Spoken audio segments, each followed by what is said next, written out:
بہت سارے اسلامی بھائی پریشان ہوتے ہیں، مصیبتوں میں گرفتار ہوتے ہیں، صدقہ مصیبتوں سے کیسے بچاتا ہے؟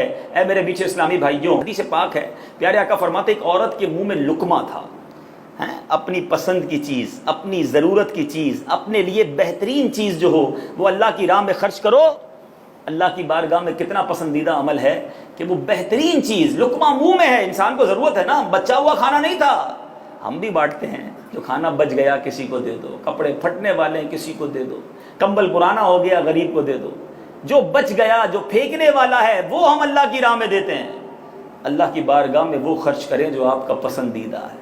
چوتھے پارے کی پہلی آیت ہے، لن تنالوا البر حتى تنفقوا مما تحبون، تم ہرگز بھلائی کو نہیں پہنچو گے جب تک اپنی پیاری چیز اللہ کی راہ میں خرچ نہ کرو۔ ہم کون سی چیز خرچ کرتے ہیں؟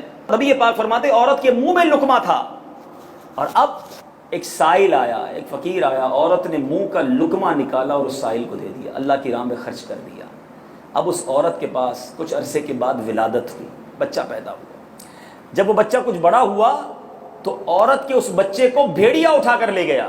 سوچے ماں کے لیے کتنی بڑی تکلیف تھی کہ بالکل شیر خوار بچے کو، چھوٹے بچے کو بھیڑیا اٹھا کر لے گیا۔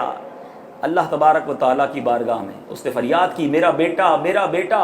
اللہ عز و جل نے ایک فرشتے کو حکم دیا کہ اس کے پیچھے جاؤ اور اس بھیڑیے کے منہ سے اس بچے کو چھینو، عورت کو واپس دے دو اور ماں سے کہو اللہ عز و جل نے تم پر سلام بھیجا ہے اور فرمایا ہے یہ لقمے کے بدلے لقمہ ہو گیا ہے، تم نے اپنے منہ کا لقمہ میری راہ میں خرچ کیا تھا، میں نے بھیڑیے کے منہ سے تمہارا بچہ نکال کر تمہیں واپس لوٹا دیا۔